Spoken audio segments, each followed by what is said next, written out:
Der DM ist der Baumarkt der Frau.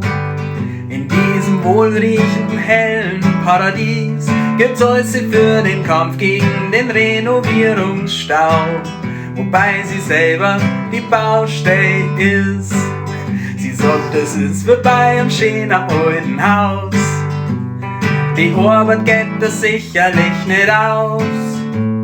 Bist vorne endlich fertig, dann geht's hinten wieder los. Dann ist oben wieder undicht oder unten wieder los.